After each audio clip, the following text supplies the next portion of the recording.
भाई साहब नमस्कार। भाई साहब ये न्यूरोथेरेपी के कन्वेंशन में आप आए हैं, आपका स्वागत है। जैसा कि आप जानते हैं कि ये जो न्यूरोथेरेपी है गत कई वर्षों से प्रैक्टिस की जा रही है। इसके जो परिणाम हैं वो भी बहुत अच्छे हैं, इसके बारे में आपको जानकारी है ही। और देश भर में ये चिकित्सा प्रैक्टिस करने वाले अनेक लोग रोजगार की दृष्टि से भी और स्वास्थ्य प्रदान करने की दृष्टि से काम कर रहे हैं। तो हमें आपसे भी प्रश्न या आपसे मार्गदर्शन के रूप में ऐसा चाहिए कि इस विधा का जो भारत की धरोहर है उसका संरक्षण और संवर्धन किस तरह से किया जाए ताकि ये अनंत काल के लिए कई वर्षों तक ये विधा चलती रहे, लोग सीखते रहें, बहुत न्यूनतम व्यय करके खर्च करके उन लोगों को स्वास्थ्य लाभ मिले बिना किसी दुष्परिणाम के या कि बिना किसी पेन के। तो मुख्यतः मतलब इसका संरक्षण और संवर्धन के लिए हमें क्या करना चाहिए शासकीय दृष्टि पर, प्रशासकीय दृष्टि पर, और डेफिनेटली हमारी जो संस्था है आरोग्य भारती, वो उस दृष्टि से हमें क्या क्या करना चाहिए, क्या मेहनत करनी चाहिए और किस प्रकार से आगे बढ़ना चाहिए, तो हमारा मार्गदर्शन करें। कुल मिलाकर किसी भी पद्धति का विकास करने के लिए और समाज में उसका प्रभाव स्थापित करने के लिए 4 चीज़ों की आवश्यकता होती है। एक है सीखने वाले व्यक्तियों की संख्या। जो न्यूरोथेरेपी का काम कर रहे हैं उनकी संख्या कितनी है, एक पहलू है। दूसरा पहलू है जो न्यूरोथेरेपिस्ट है उनकी गुणवत्ता कैसी है, वे नए नए प्रयोग कर रहे हैं क्या, अपने को अपग्रेड कर रहे हैं क्या, ये दूसरी चीज़ है। तीसरी चीज़ है पब्लिक अवेयरनेस। पब्लिक अवेयरनेस के लिए आवश्यक है कि हमको कुछ न कुछ ऐसे कार्यक्रम करने पड़ेंगे जिसमें सामान्य व्यक्ति का इन्वॉल्वमेंट हो। और चौथी चीज़ है ट्रेनिंग सेंटर्स। जिन्होंने न्यूरोथेरेपी सीखी है वे कैसा सिखाते हैं, कितनी मात्रा में उनकी स्वीकृति होती है। ये चारों चीज़ें रहेंगी तब हम क्वांटिटेटिवली, क्वालिटेटिवली और इम्पैक्ट वाइज हम समाज में प्रभाव स्थापित कर सकते हैं। और उसके बाद ही जब समाज में स्थान बनता है तो राज्याश्रय भी मिलता है। राज्याश्रय अपने आप नहीं मिलता। इसलिए मुझे ऐसा लगता है कि हम यह जो एनुअल कन्वेंशन करते हैं इसमें हम रोग आधारित चर्चा करते हैं, कुछ विश्वास बढ़ता है लोगों का, नए लोग जुड़ते हैं तो उनको लगता है कि हाँ हम भी कुछ कर रहे हैं, हम जहाँ पर आए हैं वो सही जगह है, आगे बढ़ रहे हैं लोग, हमारा भविष्य है, यह इसमें करते हैं। सेवा और पब्लिक अवेयरनेस, इसके लिए अपने को कुछ विशेष कार्यक्रम करने चाहिए। सेवा अवेयरनेस के लिए कोई कैंप लगाएं, हम न्यूरोथेरेपी के बारे में बताएं लोगों को, कोई साहित्य दें तो लोगों को समझ में आता है हाँ ये हम कर पाएंगे। ट्रेनिंग सेंटर्स, कुछ अच्छे ट्रेनिंग सेंटर्स चाहिए कि जिन मॉड्यूल को हम दिखा सकें। ट्रेनिंग सेंटर केवल ट्रेनिंग देने वाला नहीं, छोटा हॉस्पिटल टाइप का क्लिनिक भी है, हॉस्पिटल टाइप का है जहाँ रोगी भी हैं, कुछ वायुमंडल भी है, कुछ अलग अलग केबिन्स में लोग ट्रीटमेंट दे रहे हैं और कुछ डाटा भी है। एक आधा एलईडी चल रही है, कुछ इम्पैक्ट वाइज आ रहा है, कोई पेशेंट बैठा देख रहा है, हाँ मैंने ऐसा किया तो मैं ठीक हो गया, तो देखने से ही ध्यान में आता है। तो ऐसे ट्रेनिंग सेंटर वो रोगी को भी पब्लिक अवेयरनेस करते हैं, वो नए व्यक्तियों को भी तैयार करते हैं और हमारे लिए केंद्र बनते हैं, वहाँ पर आके सीख सकते हो। तो ये 4 चीज़ें अगर रही, number of neurotherapist, quality of neurotherapist, public awareness और ट्रेनिंग सेंटर, तो हम इसको आगे बढ़ा सकते हैं। भाई साहब, आपने इस विधा को आगे बढ़ाने की दृष्टि से, संरक्षण की दृष्टि से, संवर्धन की दृष्टि से जो मार्गदर्शन किया, बहुत अच्छा मार्गदर्शन किया और हम प्रयास करेंगे आपके इस मार्गदर्शन पर चलने का।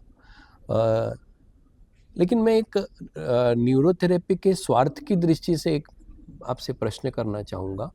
चूँकि आप भारत भर में आपका प्रवास होता है और प्राय आपका एक स्वभाव भी है, आपकी इच्छा भी होती है कि हर जगह आप जाते हैं वहाँ पर न्यूरोथेरेपिस्ट को मिलने का प्रयास करते हैं और मिलने के बाद एक जो व्यावहारिक जानकारी है जो प्राय लेते हैं।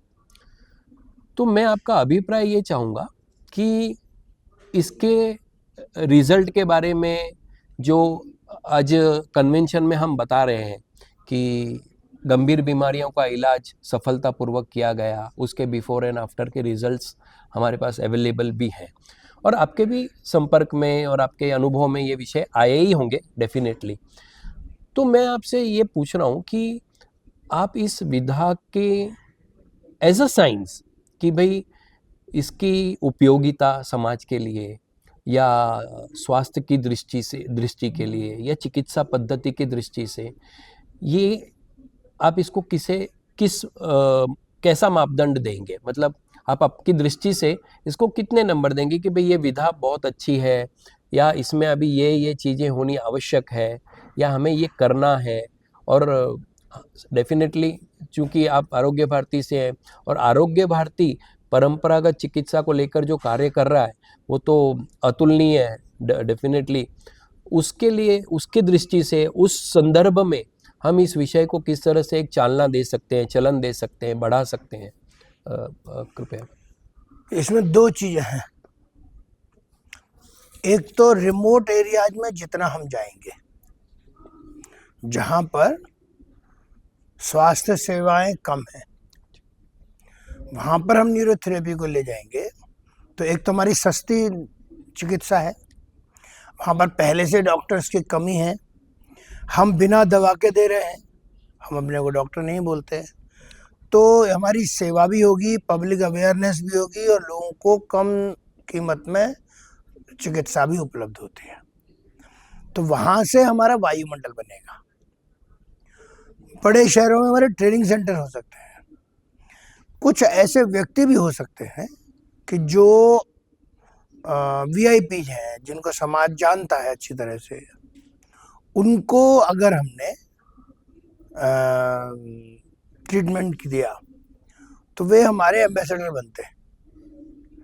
तो ऐसे जो जिनकी के पास कुछ व्यक्ति मिलते हैं, तो ऐसे उदाहरणों का अपने साथ रखना चाहिए, उनका कोई वीडियो बाइट बनाना, दिखाना।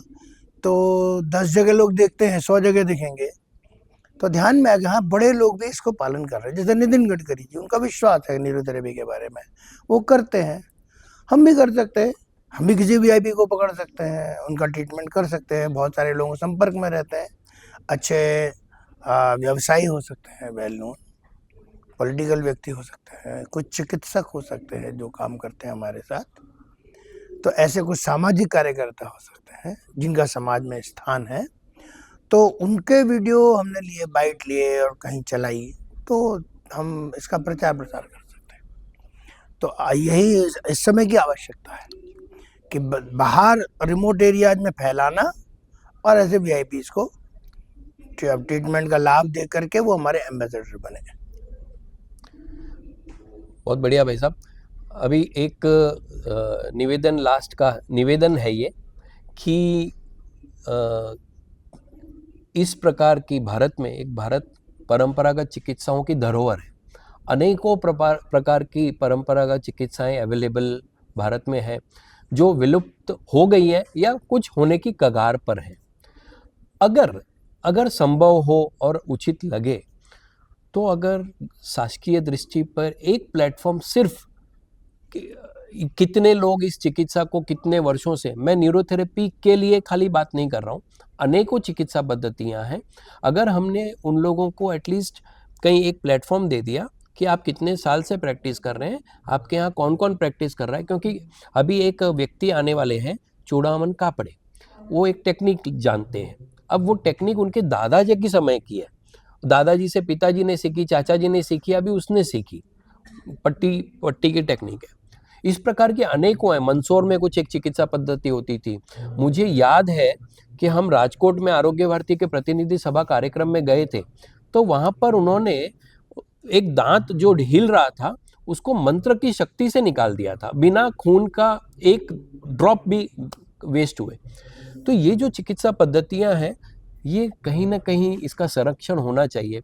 अगर शासन में खाली एक प्लेटफॉर्म रजिस्टर्ड कर ले कि आप ये प्रैक्टिस कर रहे हो, इतने सालों से कर रहे हो, बाद में क्या करना है एक अलग बात है, लेकिन ऐसा कुछ अगर हो सकता है तो आप प्रयास करें, ऐसा मुझे लगता है। इसमें ऐसा है कि शासन का अपना एक डेफिनेट फ्रेमवर्क है। वहां पर जो निर्णय लेने वाले अधिकारी हैं उनके बिल्कुल कन्फाइंड सोच रहती है, ब्रॉड स्पेक्ट्रम में वो नहीं सोचते। तो ऐसे भी एक आधा व्यक्ति को जब तक हम नहीं जोड़ेंगे, प्रभावित करेंगे, तो हमारी चीज आगे बढ़ेगी नहीं। दूसरा, चिकित्सा और वेलनेस, ये दोनों अलग अलग है उनके निगाह में। तो वे लोग केवल चिकित्सा माने जो दवा देने को समझता है, इस तरह के ट्रीटमेंट को चिकित्सा नहीं समझते वो, ये उनकी अपनी कमी है। तो इसलिए अभी वो वेलनेस सेंटर में लेना चाहते हैं उसको, तो कोई बात नहीं, हाँ, ले।